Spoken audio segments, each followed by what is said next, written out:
Hi అండి. అందరికీ నమస్కారం. ఈరోజు కథ 'శ్రీవారి మాజీ ప్రియురాలు' పార్ట్ 5. ఇక కథలోకి వెళితే, జానకి బాత్రూమ్ నుండి బయటకు రాగానే కిరణ్ తన ఫోన్ పట్టుకొని స్క్రీన్ వైపు కోపంగా చూస్తూ నిలబడి ఉండడం గమనించింది. అతని కళ్ళల్లో ఎరుపెక్కిన అసూయ, నరాల్లో ఉప్పొంగుతున్న అనుమానం స్పష్టంగా కనిపిస్తున్నాయి. జానకి ముఖంలో మాత్రం ఎలాంటి కంగారు లేదు. ఆమె ఎంతో ప్రశాంతంగా అడుగులు వేస్తూ కిరణ్ దగ్గరకు వచ్చింది. నా ఫోన్ నీ చేతిలో ఏం చేస్తుంది కిరణ్ గారు అని ఎంతో నిలకడగా కానీ పదునుగా అడిగింది. కిరణ్ ఫోన్ స్క్రీన్ను ఆమె వైపు తిప్పుతూ, ఎవరి కిరణ్? నీకు ఈ రాత్రిపూట ఎందుకు మెసేజ్ చేస్తున్నాడు? ఫస్ట్ డే ఆఫీస్కి వెళ్ళగానే సీఈఓతో ఇంత చనువు ఎలా పెరిగింది జానకి అని గొంతు పెంచి అడిగాడు. జానకి ఒక్క ఉదుటన కిరణ్ చేతిలో నుంచి తన ఫోన్ను లాక్కుంది. ఆమె కళ్ళల్లో ఇప్పుడు ఒక అగ్నిపర్వతం బద్దలయ్యే సూచనలు కనిపిస్తున్నాయి. నా ఫోన్ ముట్టుకునే హక్కు మీకు ఎవరిచ్చారు కిరణ్ గారు? నా వ్యక్తిగత విషయాల్లో తల దూర్చే అర్హత మీకు ఎప్పుడో పోయింది. అయినా ఆ మెసేజ్లో ఏముంది? నా వర్క్ బాగుందని, ప్రజెంటేషన్ అద్భుతంగా ఉందని ఒక బాస్ తన ఎంప్లాయీకి చేసిన అప్రిషియేషన్ మెసేజ్ అది. అందులో మీకు ఏ తప్పు కనిపించింది అని నిలదీసింది. కిరణ్ వెటకారంగా నవ్వాడు. అప్రిషియేషన్ మెసేజ్లు ఆఫీస్ వర్క్లో ఇస్తారు జానకి, ఇలా రాత్రిపూట పర్సనల్ వాట్సాప్లకు కాదు. నాకు తెలియదా కార్పొరేట్ కల్చర్ గురించి? ఈ బాసులు ముందు ఇలాగే మెసేజ్లతో వల వేస్తారు. ఆ తర్వాత కాఫీలు, మీటింగ్లు అంటూ పర్సనల్ లైఫ్లోకి ఎంటర్ అవుతారు. నువ్వు అమాయకురాలివి, వాళ్ళ ట్రాప్లో ఈజీగా పడిపోతావు అని తన అనుమానానికి రంగు పూశాడు. ఆ మాట వినగానే జానకి పెదవుల మీద ఒక భయంకరమైన నవ్వు విరిసింది. ఓహో, కార్పొరేట్ కల్చర్ అంటే ఇదేనా? ఒక బాస్ లేదా కొలిక్ మరో ఆడ కొలిక్తో ఎలా పులిహోర కలుపుతాడో, ఎలా ఆకర్షిస్తాడో, ఆ తర్వాత వాళ్ళ సంసారాలు ఎలా కూల్చుకుంటారో మీకు బాగా తెలుసన్నమాట. ఎందుకు తెలియదు? మీరు కావ్యతో చేసింది కూడా అక్షరాల ఇదే కదా అని కిరణ్ గుండెల్లో బాకు దించింది. కిరణ్ ముఖం ఒక్కసారిగా పాలిపోయింది. తాను అల్లిన వలలో తానే చిక్కుకున్నానని అతనికి అర్థమైంది. దొంగకు అందరూ దొంగల్లాగే కనిపిస్తారు కిరణ్ గారు. మోసం చేసిన వాడికి ప్రపంచం మొత్తం మోసపూరితంగానే కనిపిస్తుంది. మీరు ఒక ఆడదానితో ఆఫీస్లో అక్రమ సంబంధం పెట్టుకున్నారు కాబట్టి నేను కూడా అలాగే చేస్తానని మీ అనుమానం. మీ చీప్ క్యారెక్టర్ను, మీ సైకో మెంటాలిటీని నా మీద, నా బాస్ మీద రుద్దకండి. విక్రమ్ గారు ఒక ప్రొఫెషనల్. మీలాగా భార్యకు ద్రోహం చేసే క్యారెక్టర్ కాదు. ఇంకోసారి నా ఫోన్ ముట్టుకున్నా, నా క్యారెక్టర్ మీద కమెంట్ చేసినా నేను కావ్యలాగా ఏడవను. నా విశ్వరూపం చూపిస్తాను. Get out of my way అని గట్టిగా హెచ్చరించి తన ఫోన్ తీసుకుని వెళ్ళిపోయింది. కిరణ్ తల పట్టుకొని సోఫాలో కూలబడిపోయాడు. జానకి అన్న ప్రతి మాట ఒక నిజం. తన కర్మ తనకే వెక్కిరిస్తుంది. తను చేసిన తప్పు ఇప్పుడు జానకి రూపంలో తనకు ప్రతి క్షణం నరకం చూపిస్తుందని కిరణ్కు అర్థమైంది. ఆ రాత్రి కిరణ్కు నిద్ర పట్టలేదు. జానకి ప్రశాంతంగా నిద్రపోతుంది. కిరణ్ మాత్రం పిచ్చివాడిలా అటు ఇటు దొర్లుతున్నాడు. అతని మెదడులో జానకి మాటలే మారుమోగుతున్నాయి. కిరణ్ ఇప్పుడు తన జీవితాన్ని, జానకి జీవితాన్ని పోల్చి చూసుకుంటున్నాడు. వాస్తవం అతన్ని మరింత భయపెడుతుంది. నేను జానకిని కోల్పోతున్నాను, పూర్తిగా కోల్పోతున్నాను. ఆ విక్రమ్ ఎవరో కానీ నా భార్యను నా నుండి దూరం చేసేలా ఉన్నాడు. జానకికి విక్రమ్ అంటే ఇష్టం ఏర్పడితే ఆమె నన్ను వదిలేసి వెళ్ళిపోతుందా? కిరణ్ ఆలోచనలు అదుపు తప్పాయి. అతనిలో పుట్టిన అభద్రతా భావం అతన్ని ఒక అనుమానపు రోగిగా మార్చేస్తుంది. మరోవైపు ఆరోరా గ్రూప్లో జానకి ప్రయాణం శరవేగంగా సాగుతుంది. మొదటి నెలల్లోనే ఆమె తన ప్రతిభ ఏంటో నిరూపించుకుంది. 8 ఏళ్ల గ్యాప్ ఉన్న ఆమె నేర్చుకునే వేగం, క్లిష్టమైన సమస్యను పరిష్కరించే విధానం అందరినీ ఆశ్చర్యపరిచాయి.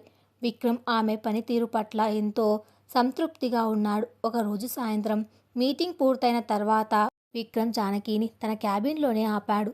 జానకి గారు, ఈ కొత్త ప్రాజెక్ట్ లాజిస్టిక్స్ అంతా మీరే డీల్ చేస్తున్నారు. Very impressive. కానీ నేను ఒకటి గమనించాను. మీరు ఆఫీస్లో పని తప్ప వేరే ఏమీ మాట్లాడరు. ఎప్పుడూ ఒక రకమైన సీరియస్నెస్ మీ ముఖంలో కనిపిస్తుంది. ఎనీ పర్సనల్ ప్రాబ్లమ్స్ అని ఎంతో హుందాగా అడిగాడు. జానకి ఒక్క క్షణం ఆలోచించింది. తన పర్సనల్ లైఫ్ గురించి బాస్తో చెప్పడం కరెక్ట్ కాదని ఆమె భావించింది. అలాంటిదేమీ లేదు విక్రమ్ గారు. 8 ఏళ్ల తర్వాత మళ్ళీ కెరీర్ మొదలుపెట్టాను కదా.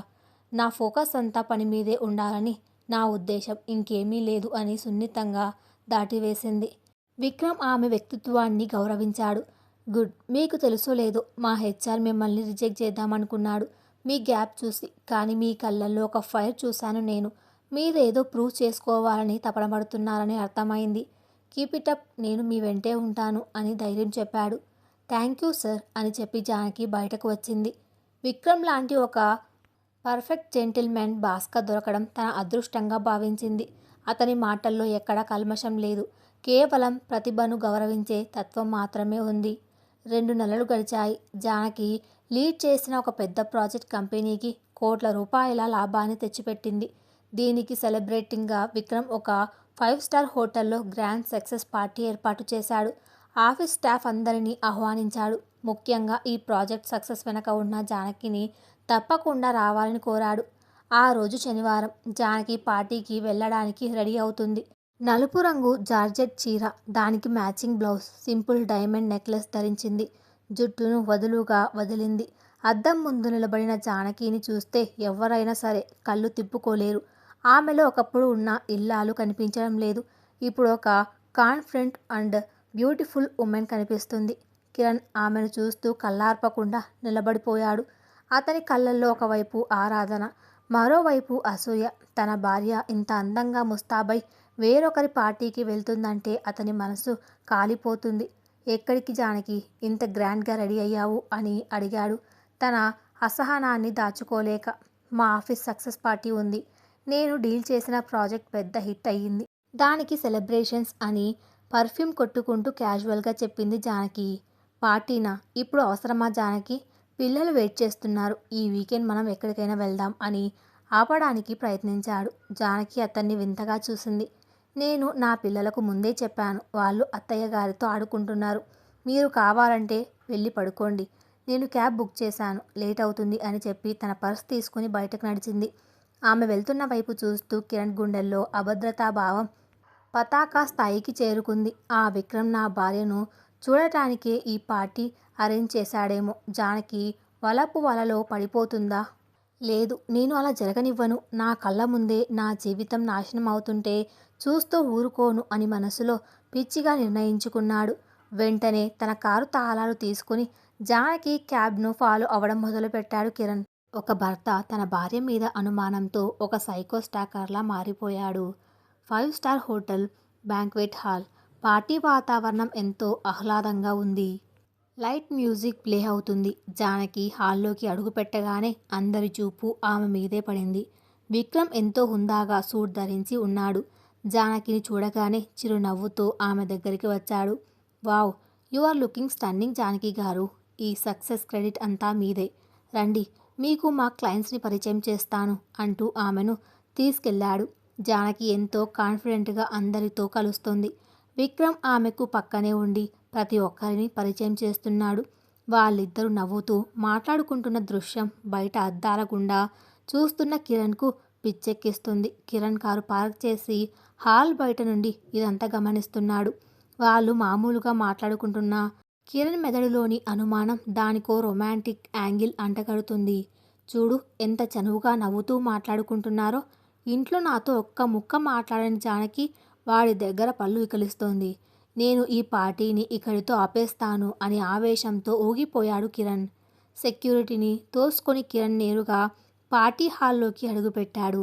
అతని కళ్ళు ఎరుపెక్కి ఉన్నాయి. నేరుగా జానకి, విక్రమ్ ఉన్న టేబుల్ దగ్గరికి వెళ్ళాడు. జానకి కిరణ్ను అక్కడ చూడగానే షాక్ అయింది. ఇతను ఇక్కడికి ఎందుకొచ్చాడు అనుకుంది. విక్రమ్ కిరణ్ను చూసి hello, may I know who are you అని మర్యాదగా అడిగాడు.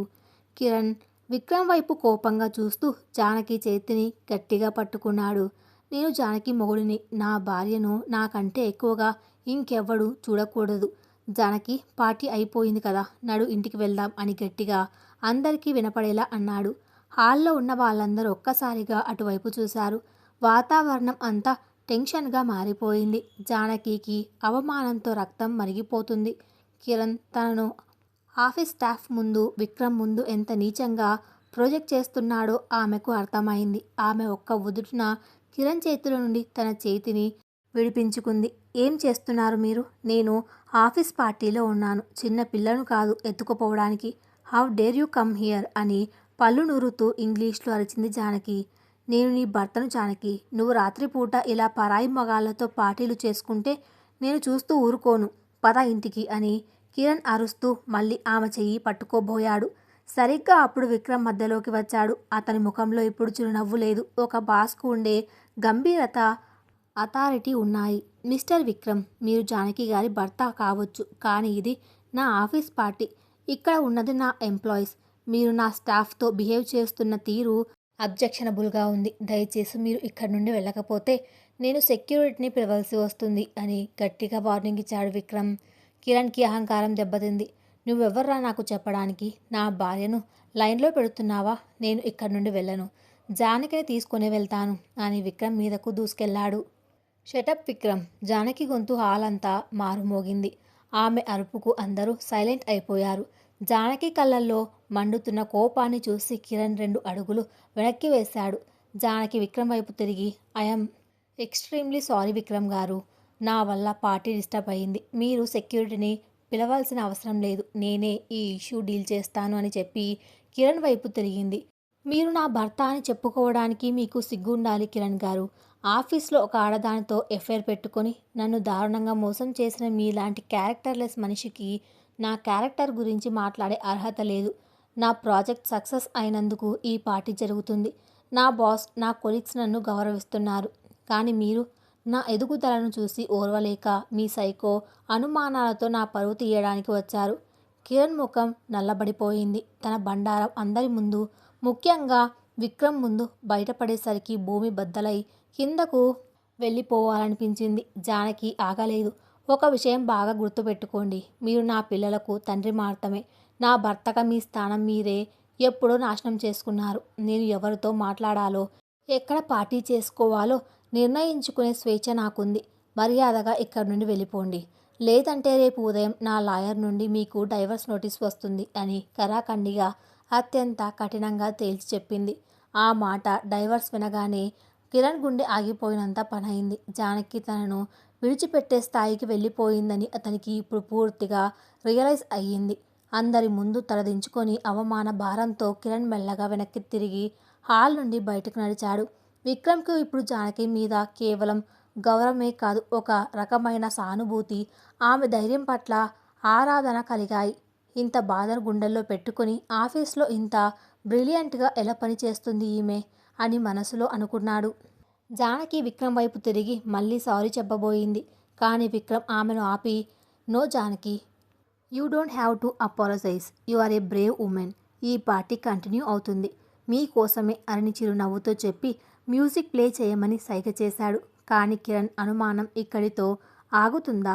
డైవర్స్ వార్నింగ్తో కిరణ్ దారికి వస్తాడా, లేక మరింత సైకోలా మారి విక్రమ్ను టార్గెట్ చేస్తాడా? పార్టీ హాల్ నుండి అవమాన భావంతో బయటకు వచ్చిన కిరణ్కు కళ్ళు బైర్లు కమ్ముకున్నాయి. జానకి అందరి ముందు తనను నిలదీసిన తీరు, ముఖ్యంగా డైవర్స్ ఇస్తానని బెదిరించిన విధానం అతని గుండెల్లో రైళ్లు పరిగెత్తిస్తుంది.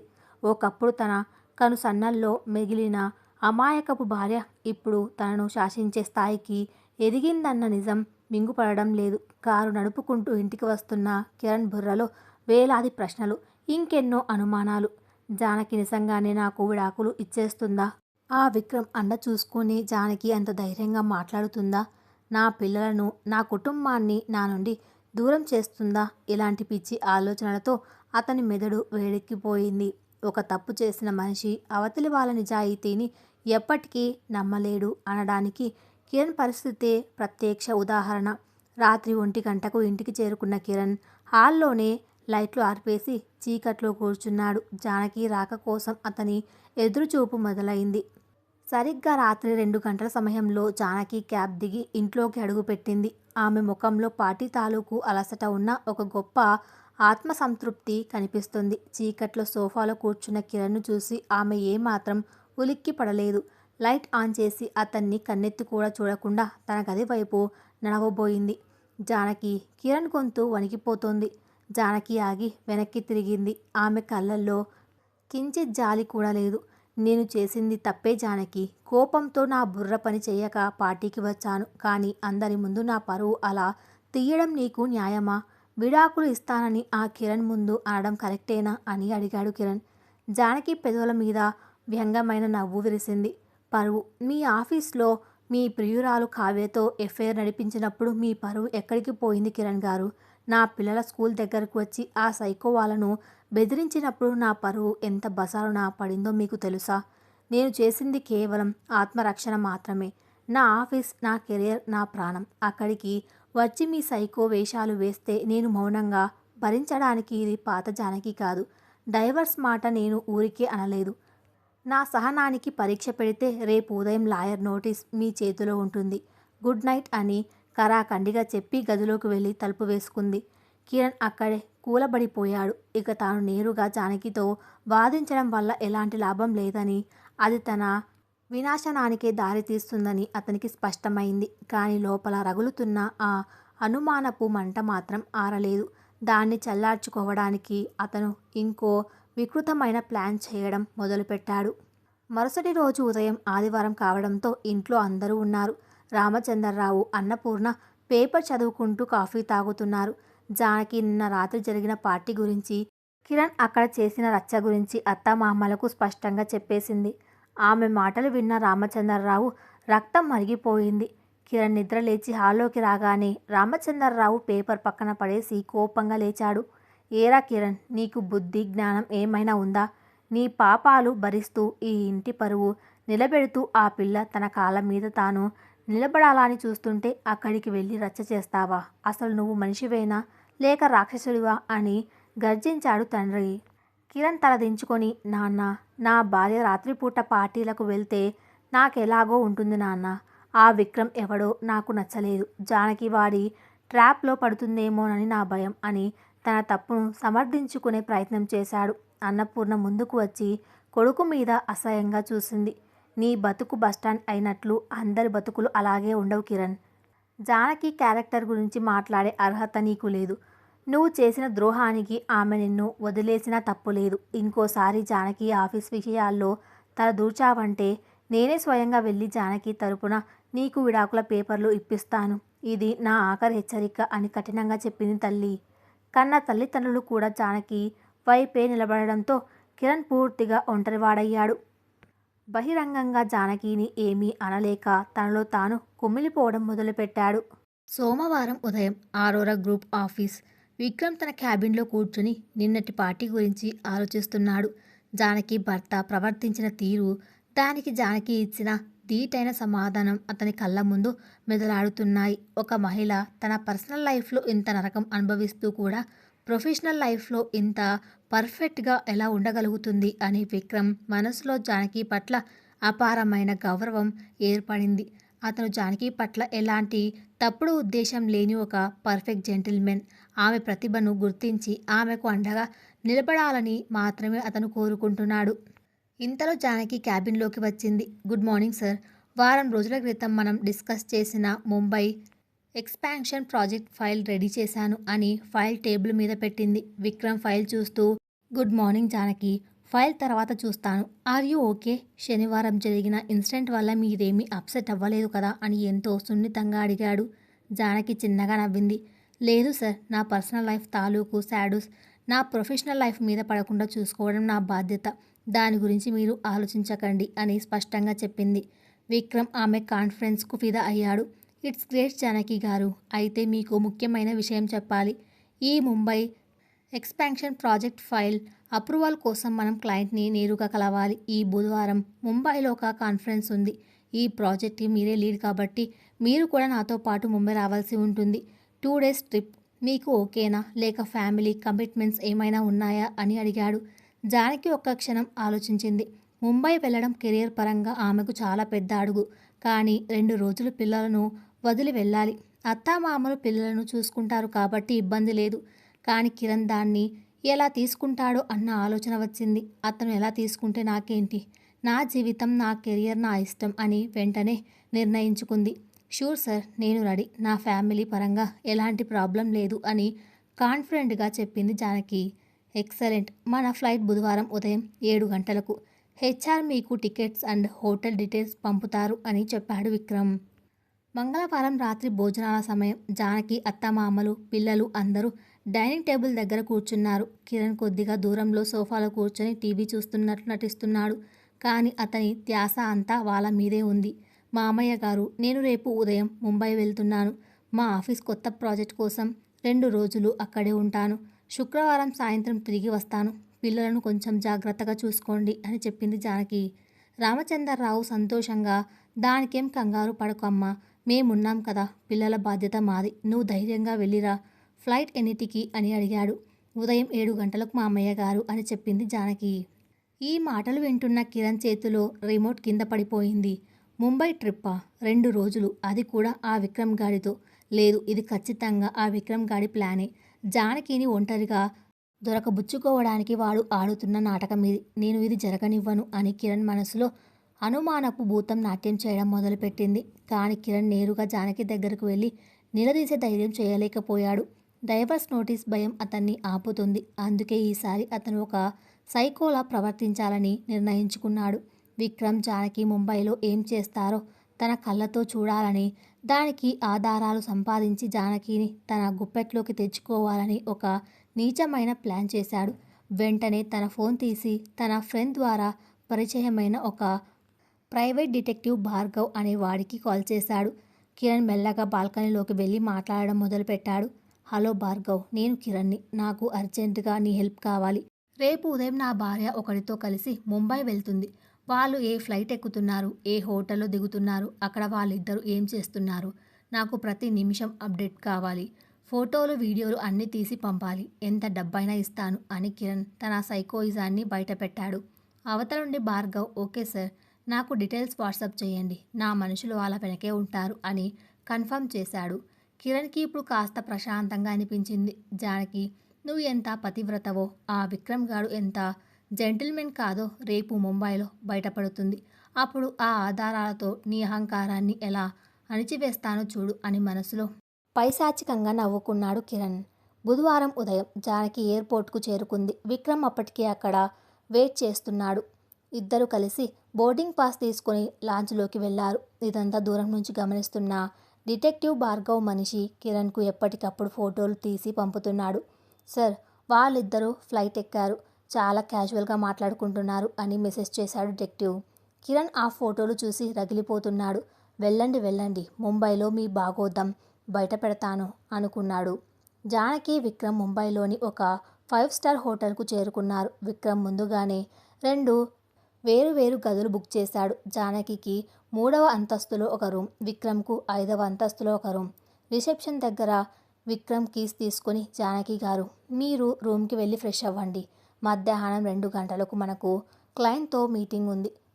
కాన్ఫరెన్స్ హాల్లో కలుద్దాం అని ఎంతో మర్యాదగా చెప్పి తన రూమ్కి వెళ్ళిపోయాడు. ఈ సమాచారం అంతా కిరణ్కు చేరింది. రూమ్స్ వేరువేరుగా ఉన్నాయని తెలియగానే కిరణ్కు కాస్త ఆశ్చర్యం వేసింది. కానీ రాత్రిపూట ఎవరి రూమ్కి ఎవరు వెళ్తారో ఎవరికి తెలుసు, పక్కాగా కనిపెట్టాలి అని డిటెక్టివ్కు కఠినమైన ఆదేశాలు ఇచ్చాడు కిరణ్. మధ్యాహ్నం 2 గంటలు ముంబై క్లయింట్స్తో మీటింగ్ మొదలైంది. జానకి తన ప్రజెంటేషన్ స్టార్ట్ చేసింది. 8 ఏళ్ల గ్యాప్ తర్వాత కూడా ఒక జాతీయ స్థాయి కాన్ఫరెన్స్లో జానకి చూపిస్తున్న ఆత్మవిశ్వాసం, సబ్జెక్ట్ మీద ఆమెకున్న పట్టు చూసి విక్రమ్తో పాటు క్లయింట్స్ కూడా ఆశ్చర్యపోయారు. మీటింగ్ చాలా సక్సెస్ఫుల్గా ముగిసింది. 6వ గ్రూప్కు ముంబై ప్రాజెక్ట్ ఖరారయ్యింది. సాయంత్రం 6 గంటలకు మీటింగ్ ముగిసిన తర్వాత విక్రమ్ ఎంతో సంతోషంగా జానకి దగ్గరకు వచ్చాడు. కంగ్రాట్స్ జానకి గారు, యూ నెయిల్డ్ ఇట్. ఈ ప్రాజెక్ట్ రావడం మన కంపెనీకి పెద్ద టర్నింగ్ పాయింట్. ఈ సక్సెస్కి కారణం మీరే. ఈ రాత్రి మనం దీనికి సెలబ్రేట్ చేసుకోవాలి. హోటల్ రూఫ్ టాప్ రెస్టారెంట్లో డిన్నర్కి కలుద్దాం 8 గంటలకు అని చెప్పి వెళ్ళాడు. జానకి సంతోషంగా తల ఊపింది. ఈ విజయం ఆమెకు విపరీతమైన కిక్ ఇచ్చింది.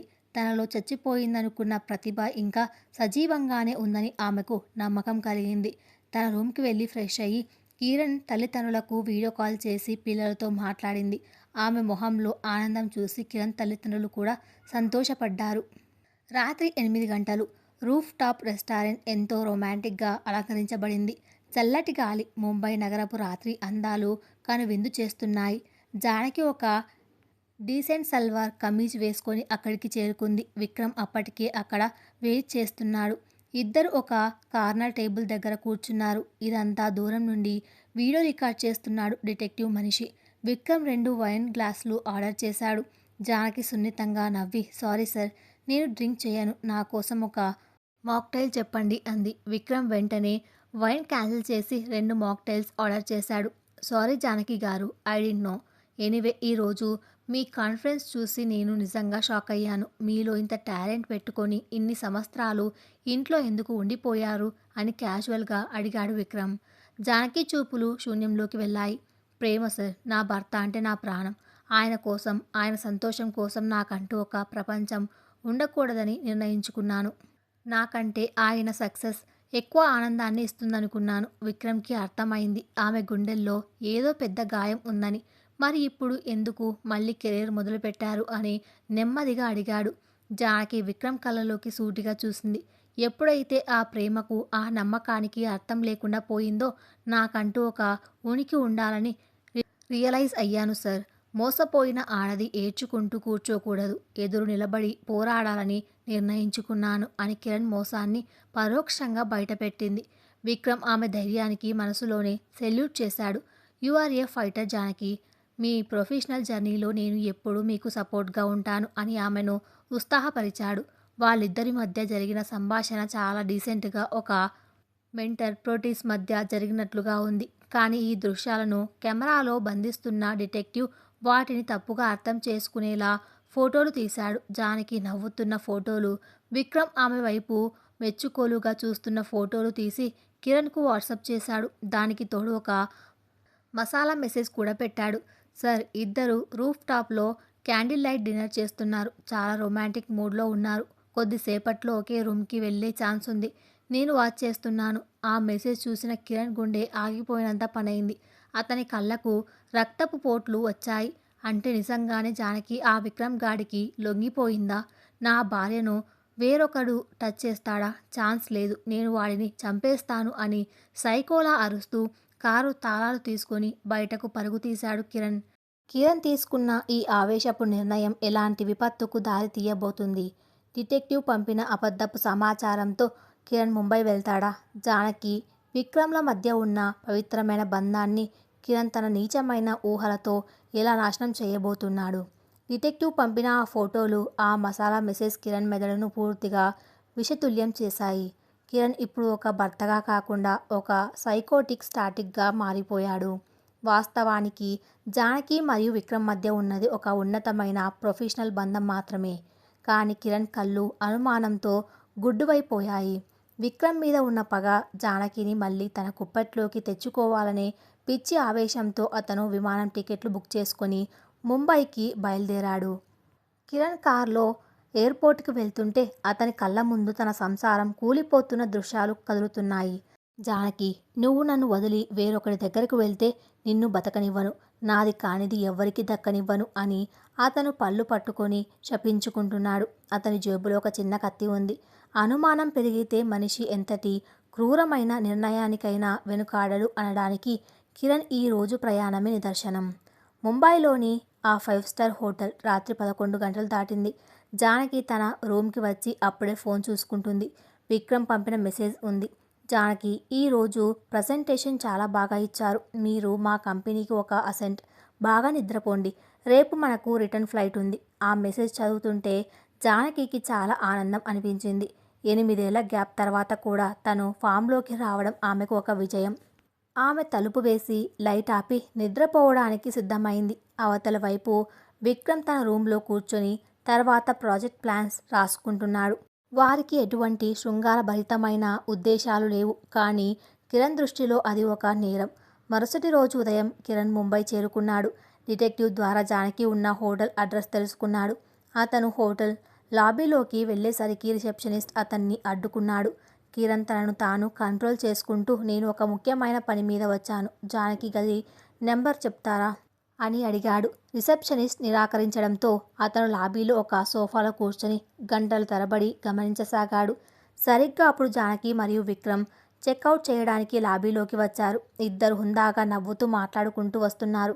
విక్రమ్ జానకి సూట్ కేసును కారు వరకు తీసుకెళ్లడానికి హెల్ప్ చేస్తున్నాడు. ఆ దృశ్యాన్ని చూడగానే కిరణ్కు పిచ్చెక్కింది. అతను దూరం నుండి పరిగెత్తుకుంటూ వచ్చి విక్రమ్ మీదకు దూకాడు. నువ్వు నా భార్యను అనుభవించావా? ముంబైకి తీసుకువచ్చి ఏం చేశారా అని అరుస్తూ కిరణ్ విక్రమ్ను గట్టిగా కాలితో తన్నాడు. హోటల్ అంతా ఒక్కసారిగా షాక్ అయింది. సెక్యూరిటీ గార్డులు పరిగెత్తుకుంటూ వచ్చారు. జానకి ఒక్క నిమిషం ఏం జరుగుతుందో అర్థం కాక బిత్తరిపోయింది. విక్రమ్ కింద పడిపోయాడు. కిరణ్ అతని మీదకు మళ్ళీ దాడి చేయడానికి ప్రయత్నిస్తుండగా సెక్యూరిటీ అతన్ని అడ్డుకున్నాడు. జానకి తన మొహంలో ఉన్న షాక్ పోగొట్టుకొని మెరుపు వేగంతో విక్రమ్ దగ్గరకు వెళ్ళి అతన్ని లేపింది. విక్రమ్కు దెబ్బ తగిలింది. జానకి కోపంతో కిరణ్ వైపు చూసింది. ఆమె కళ్ళల్లో ఇప్పుడు జాలి లేదు, కేవలం అసహ్యం ఉంది. ఏం చేస్తున్నావు కిరణ్? నీకు పిచ్చెక్కిందా? ఇక్కడ ఏం జరుగుతుందో తెలుసా నీకు అని జానకి అరిచింది. ఆపు జానకి, నువ్వు నా భార్యవి. ఈ విక్రమ్ గాడు నిన్ను మాయ చేశాడు. ముంబైలో ఇద్దరు ఏం చేశారో నాకు తెలుసు అని కిరణ్ అరుస్తున్నాడు. విక్రమ్ నెమ్మదిగా లేచి తన కోటు దులుపుకుని సెక్యూరిటీని కిరణ్ను వదలమని సైగ చేశాడు. అతను చాలా ప్రశాంతంగా కానీ కఠినంగా కిరణ్ కళ్ళలోకి చూస్తూ, మిస్టర్ కిరణ్, మీరు జానకి గారి భర్త అని గౌరవంతో వదిలేస్తున్నాను. మీ భార్య ఒక అద్భుతమైన ఉద్యోగి. ఆమె నా దగ్గర పనిచేస్తుంది. మీరు అనుకుంటున్నట్లు మీ భార్య క్యారెక్టర్ తక్కువది కాదు. ఒక పవిత్రమైన బంధాన్ని మీరు మీ అనుమానంతో మురికి చేస్తున్నట్టు ఉన్నారు. ఇది ఆఫీస్ ట్రిప్. దీనికి ఆధారం కావాలంటే ఈ హోటల్ సీసీటీవీ ఫుటేజ్ చూసుకోండి. అప్పుడు మీకు తెలుస్తుంది మీ భార్య ఈ 2 రోజులు తన రూమ్లో ఒంటరిగా పడుకుందో నా రూమ్లో ఉందో అని కరాఖండిగా చెప్పాడు. కిరణ్కి ఏం మాట్లాడలేకపోయాడు. అక్కడ ఉన్న జనాలందరూ తననే చూస్తున్నారని గమనించి అవమానంతో తలదించుకున్నాడు. జానకి కోపంగా, మర్యాదగా ఇక్కడి నుండి వెళ్ళిపో కిరణ్. నువ్వు ఇక్కడ ఉంటే నేను పోలీసులకు కంప్లైంట్ ఇస్తాను. నా కెరియర్ను, నా గౌరవాన్ని నాశనం చేయాలని చూస్తున్నా నీలాంటి వాడిని నా జీవితంలో చూడడం నా దురదృష్టం అని చెప్పింది. కిరణ్ అక్కడి నుండి అవమానంతో ఓడిపోయిన వాడిలా బయటకు నడిచాడు. ముంబై నుండి తిరుగు ప్రయాణం. కిరణ్, జానకి, విక్రమ్ అందరూ వేరు ఫ్లైట్లో ఉన్నారు. కిరణ్ మనసులో ఇప్పుడు అనుమానం పోయి భయం మొదలైంది. తను చేసిన తప్పుకు, అందరి ముందు జానకిని అవమానించిన తీరుకు తను శిక్ష అనుభవించక తప్పదు. జానకి ఖచ్చితంగా డైవర్స్ ఇస్తుంది. తన పిల్లలు తనని ద్వేషిస్తారు. తన లైఫ్ అంతా ఒక చీకటి గదిలా మారిపోయిందని కిరణ్కు అర్థమైంది. ఇంటికి చేరుకున్న కిరణ్ తన తల్లిదండ్రుల దగ్గరకు వెళ్ళలేదు. నేరుగా తన గదిలోకి వెళ్ళి తలుపు వేసుకున్నాడు. జానకి సాయంత్రం ఇంటికి చేరుకుంది. ఆమెకు ఇంట్లో జరిగిన రచ్చ గురించి ముందే తెలిసింది. రామచంద్రరావు, అన్నపూర్ణ చాలా బాధలో ఉన్నారు. జానకిని చూసి, అమ్మా, ఆ విధవ ఏం చేశాడో మాకు తెలిసింది. వాడు చేసిన పనికి మేము తలదించుకుంటున్నాము అని ఆవేదన వ్యక్తం చేశారు. జానకి వారిని ఓదార్చింది. మామయ్య గారు, అత్తయ్య, ఇందులో మీ తప్పు లేదు. ఇది వాడి కర్మ. నేను ఇక భరించలేను. రేపు ఉదయం నా లాయర్తో మాట్లాడతాను. మరుసటి రోజు ఉదయం కిరణ్ గది తలుపులు తీసి బయటకు వచ్చాడు. అతని మొహం పాలిపోయి ఉంది. జానకి హాల్లో లాయర్తో ఫోన్ మాట్లాడుతుంది. అవును, విడాకులకు సిద్ధం. ఎన్ని రోజులు పడితే అంత ఖచ్చితంగా చెయ్యాలి అని చెప్పి ఫోన్ పెట్టింది. కిరణ్ ఆమె దగ్గరకు వెళ్ళి కాళ్ళ మీద పడబోయాడు. జానకి, ప్లీజ్ నన్ను క్షమించు. నేను పిచ్చోడిని. అనుమానంతో ఏం చేస్తున్నానో నాకు తెలియదు. జానకి ఒక అడుగు వెనక్కి వేసింది. అనుమానం అనేది మనుషుల మధ్య పుట్టే రోగం కిరణ్ గారు. అది నమ్మకం అనే పునాదిని నాశనం చేస్తుంది. మీరు నా నమ్మకాన్ని ఎప్పుడూ చంపేశారు. ఇప్పుడు నా ఆత్మగౌరవం కోసం నేను విడిపోవాలి. నా పిల్లలు నా దగ్గరే ఉంటారు. మీరు వాళ్లకు తండ్రిగా ఎప్పుడైనా కలవవచ్చు. అంతకు మించి మనం కలిసి జీవించడం అసాధ్యం. ఆమె నిర్ణయం కఠినంగా ఉంది. ఆరోరా గ్రూప్లో తన సక్సెస్, విక్రమ్ ఇచ్చిన ధైర్యం ఆమెను కొత్త జానకిగా మార్చాయి. కిరణ్ తన జీవితంలో చేసిన అతిపెద్ద తప్పుకు, నమ్మకమైన భార్యను, తన పిల్లలను, తన పరువును కోల్పోతున్నాడు. కానీ ఇదంతా అతను చేసుకున్నదే. అనుమానం అనేది మనుషుల మధ్య పుట్టే రోగం. అది నమ్మకం అనే పునాదిని నాశనం చేస్తుంది. జానకి అన్న ఈ మాటలు కిరణ్ చెవుల్లో ఇంకా మారుమోగుతూనే ఉన్నాయి. ముంబైలో జరిగిన అవమానం, జానకి తీసుకున్న కఠినమైన నిర్ణయం కిరణ్ను ఒక చీకటి అగాధంలోకి నెట్టేశాయి. ఒకప్పుడు తన భార్య తన కనుసన్నల్లో మెలుగుతుందని, తను ఏం చేసినా క్షమిస్తుందని విర్రవీగిన కిరణ్ అహంకారం ఇప్పుడు పూర్తిగా పాతాళానికి పడిపోయింది. ఇంట్లో వాతావరణం శ్మశాన వైరాగ్యాన్ని తలపిస్తుంది. జానకి ఉదయాన్నే లేచి తన పనులు తాను చేసుకుపోతుంది. కానీ ఆమె ముఖంలో ఒకప్పుడు ఉండే ఆ ఆప్యాయత, మృదుత్వం ఇప్పుడు లేవు. ఒక యోధురాలికి ఉండే కఠినత్వం, స్థిరత్వం ఆమె కళ్ళల్లో కనిపిస్తున్నాయి. మరుసటి రోజు ఉదయం జానకి ఆఫీస్కు లీవ్ పెట్టి నేరుగా ఫ్యామిలీ కోర్టుల దగ్గర పేరు పొందిన ప్రముఖ లాయర్ స్వప్న క్యాబిన్కు వెళ్ళింది. స్వప్న ఆడవాళ్ళ కేసులను చాలా బాధ్యతగా, పకడ్బందీగా డీల్ చేయడంలో దిట్ట. జానకి తన జీవితంలో జరిగిన ప్రతి విషయాన్ని, కావ్యతో కిరణ్ ఎఫైర్, బ్లాక్మెయిల్, ముంబైలో జరిగిన దాడి అన్నీ దాచకుండా పూసగుచ్చినట్లు స్వప్నకు వివరించింది. అన్నీ విన్న తర్వాత స్వప్న దీర్ఘంగా నిట్టూర్చింది. జానకి గారు, మీరు తీసుకున్న నిర్ణయం 100% కరెక్ట్. ఒక భర్త శారీరకంగా మోసం చేసినా భరించొచ్చేమో కానీ ఒక ఆడదాని క్యారెక్టర్ను, ఆత్మగౌరవాన్ని 10 మంది ముందు రోడ్డున పడేస్తే మాత్రం అస్సలు భరించకూడదు. ముంబైలో అతను చేసిన రచ్చకు సీసీటీవీ ఫుటేజ్, మీ బాస్ విక్రమ్ గారి సాక్ష్యం మనకు బలంగా పనికొస్తాయి. ఇకపోతే విడాకుల తర్వాత మీ భవిష్యత్తు గురించి మాట్లాడుకుందాం. కిరణ్ దగ్గర నుండి భరణం కింద ఎంత డిమాండ్ చేద్దాం అని అడిగింది స్వప్న. జానకి పెదవుల మీద ఒక చిన్న నిశ్చయమైన నవ్వు కనిపించింది. నాకు అతని దగ్గర నుండి ₹1 కూడా అక్కర్లేదు మేడం. నేను పని చేస్తున్నాను. నా కాళ్ళ మీద నేను నిలబడగలను. ఒక మోసగాడి డబ్బుతో నేను బతకాల్సిన కర్మ నాకు పట్టలేదు. కానీ నా పిల్లల చదువు, వాళ్ళ భవిష్యత్తు బాధ్యత మాత్రం ఒక తండ్రిగా అతను తీసుకొని తీరాలి. అది నా కోసం కాదు, వాళ్ళ హక్కు. పిల్లల కస్టడీ నాకే కావాలి. మెయింటెనెన్స్ కేవలం పిల్లల కోసమే అడగండి అని స్పష్టంగా తేల్చి చెప్పింది జానకి. స్వప్న కళ్ళల్లో జానకి పట్ల అపారమైన గౌరవం కనిపించింది. You are a strong woman Janaki గారు. సాధారణంగా ఈ టేబుల్ దగ్గరకు వచ్చే మహిళలు మోసపోయి భయంతో వణికిపోతూ వస్తారు. కానీ మీరు ఒక స్పష్టమైన లక్ష్యంతో వచ్చారు. ఖచ్చితంగా మీరే గెలుస్తారు.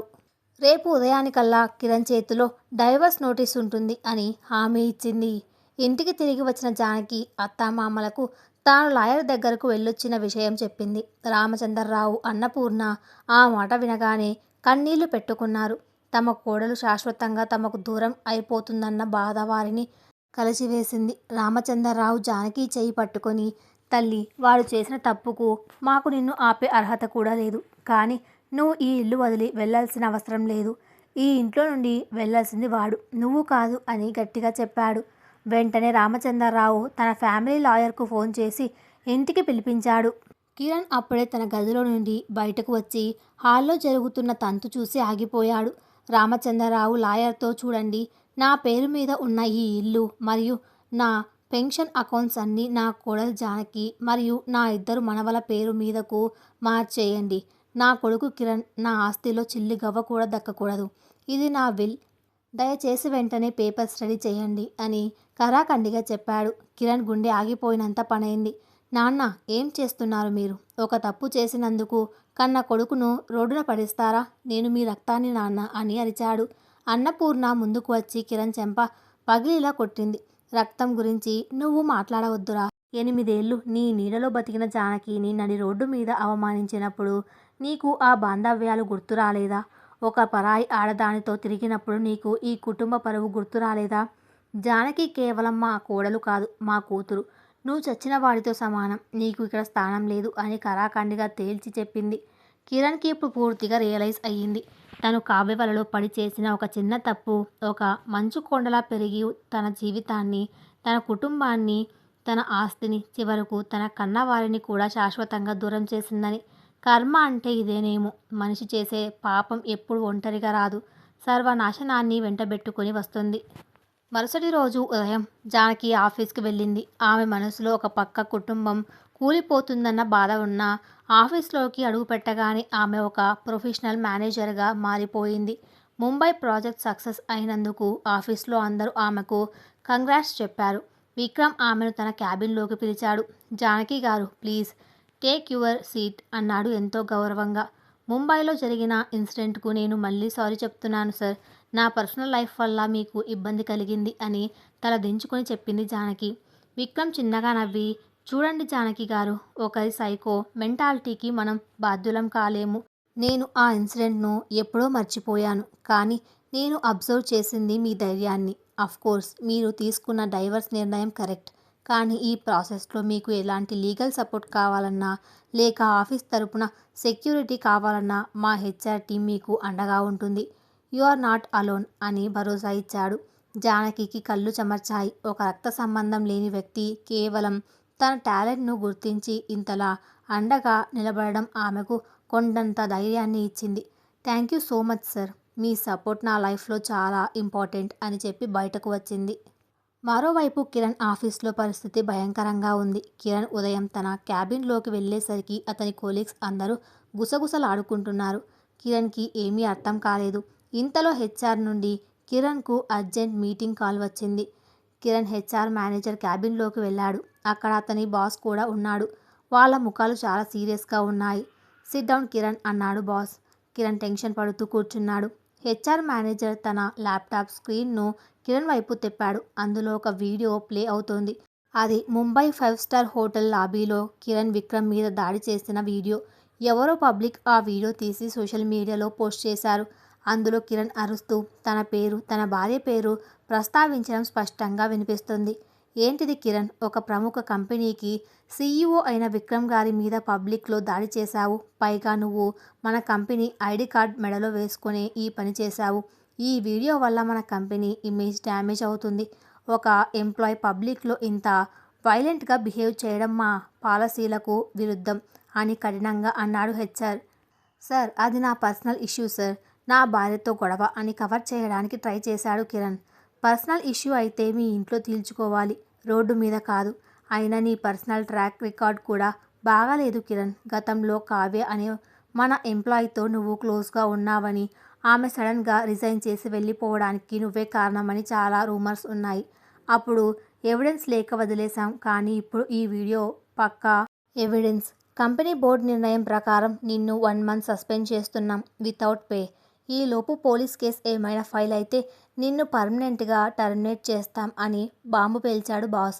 కిరణ్కు మైండ్ బ్లాక్ అయిపోయింది. ఒకేసారి ఇన్ని దెబ్బలు పడడంతో అతనికి ఊపిరి ఆడడం లేదు. సార్ ప్లీజ్, నా జాబ్ పోతే నేను బతకలేను. దయచేసి నన్ను సస్పెండ్ చేయకండి అని ప్రాధేయపడ్డాడు. కానీ వాళ్ళు వినలేదు. సెక్యూరిటీని పిలిచి కిరణ్ను ఆఫీస్ బయటకు పంపించేశారు. అవమానంతో తలదించుకొని కిరణ్ తన కారు దగ్గరకు వెళ్ళాడు. ఒకప్పుడు అదే ఆఫీస్లో కావ్యతో ఎఫైర్ నడిపి రాజాల తిరిగిన కిరణ్ ఇప్పుడు ఒక క్రిమినల్గా బయటకు గెంటేయబడ్డాడు. ఆఫీస్ నుండి సస్పెండ్ అయిన కిరణ్ కారులో కూర్చొని వెక్కి వెక్కి ఏడ్చాడు. తాను అసహించుకున్నాడు.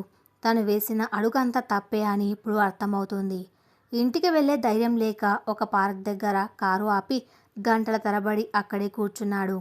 సాయంత్రం 4 గంటల సమయంలో కిరణ్ ఫోన్ మోగింది. రిజిస్టర్ పోస్ట్ నుండి కాల్. సార్, మీకు ఒక లీగల్ నోటీస్ వచ్చింది. మీరు ఎక్కడ ఉన్నారు అని అడిగాడు పోస్ట్ మ్యాన్. కిరణ్ గుండె వేగంగా కొట్టుకోవడం మొదలైంది. లీగల్ నోటీస్ అనగానే అతనికి విషయం అర్థమైపోయింది. కారు తీసుకుని నేరుగా ఇంటికి వెళ్ళాడు. పోస్ట్ మ్యాన్ చేతిలో ఉన్న ఆ పసుపు రంగు కవర్ను వణుకుతున్న చేతులతో తీసుకొని సంతకం చేశాడు. ఇంట్లోకి అడుగు పెట్టగానే జానకి హాల్లో కూర్చొని పిల్లలకు హోంవర్క్ చేయిస్తుంది. అత్తామామలు పక్కనే ఉన్నారు. కిరణ్ ఆ కవర్ను చించుతూ చదివాడు. అది ఫ్యామిలీ కోర్టు నుండి వచ్చిన విడాకుల పిటిషన్ నోటీసు. భార్యను మానసికంగా హింసించడం, పబ్లిక్గా క్యారెక్టర్ అసాసినేట్ చేయడం అనే గ్రౌండ్స్ మీద జానకి విడాకులు అప్లై చేసింది. కిరణ్ ఆ పేపర్లను పట్టుకొని జానకి ముందు మోకాళ్ళ మీద కూలబడిపోయాడు. జానకి, వద్దు జానకి, నన్ను వదిలేయకు. నేను నా ఆఫీస్లో జాబ్ కోల్పోయాను. నా తల్లిదండ్రులు నన్ను ఆస్తి నుండి వెలివేశారు. నాకంటూ ఎవ్వరూ లేరు. నా తప్పు నేను తెలుసుకున్నాను. కావ్య నా లైఫ్లోకి రావడం నేను చేసిన అతిపెద్ద పాపం. దానివల్లే నేను ఇంత అనుభవిస్తున్నాను. ప్లీజ్ ఈ నోటీసు వెనక్కి తీసుకో. నీ కాలు పట్టుకుంటాను అంటూ బోరున ఏడ్చాడు కిరణ్. కిరణ్ కన్నీళ్లు చూసి అత్తామామల మనసు కరిగినా వాళ్ళు మౌనంగా ఉండిపోయారు. జానకి మాత్రం ఏమాత్రం కరగలేదు. ఆమె కళ్ళల్లో నిప్పు కణాలు రాలుతున్నాయి. ఇప్పుడు ఏడుస్తున్నావా కిరణ్? జాబు పోయింది, ఆస్తి పోయింది అని ఇప్పుడు బాధపడుతున్నావు. మరి ఒకప్పుడు నా నమ్మకాన్ని కాలరాసి నన్ను మోసం చేసినప్పుడు నేను ఎంత ఏడ్చానో నీకు గుర్తులేదా? నా పిల్లల ప్రాణాల మీదకు కావ్య వచ్చినప్పుడు నా గుండె ఎంత తల్లడిల్లిందో నీకు తెలుసా? ముంబైలో నా బాస్ ముందు నన్ను వేశ్య కంటే హీనంగా మాట్లాడినప్పుడు నీకు నా బాధ కనిపించలేదా? మనుషులు తప్పు చేసినప్పుడు ఏడవరు కిరణ్ గారు. ఆ తప్పుకు శిక్ష పడినప్పుడే ఏడుస్తారు. నీ ఏడుపులో పశ్చాత్తాపం లేదు. కేవలం ఓడిపోయానన్న భయం మాత్రమే ఉంది. ఈ విడాకుల నోటీసు వెనక్కి తీసుకునే ప్రసక్తే లేదు. కోర్టులో కలుద్దాం అని నిష్కర్షగా చెప్పి పిల్లలను తీసుకుని లోపలికి వెళ్ళిపోయింది జానకి. కిరణ్ చేతిలోని విడాకుల పేపర్లు నేల మీద పడిపోయాయి. అతని చుట్టూ ఉన్న ప్రపంచం పూర్తిగా కుప్పకూలిపోయింది. ఒకప్పుడు తనకంటూ ఒక అందమైన కుటుంబం, మంచి ఉద్యోగం, గౌరవం అన్నీ ఉండేవి. కానీ కేవలం క్షణకాలపు ఆకర్షణ, ఒక మాజీ ప్రియురాలి మాయలో పడి అబద్ధాలు ఆడి భార్యను అనుమానించి చివరకు రోడ్డున పడ్డాడు. ఈ కథలో కిరణ్కు ఇక దారి లేదా?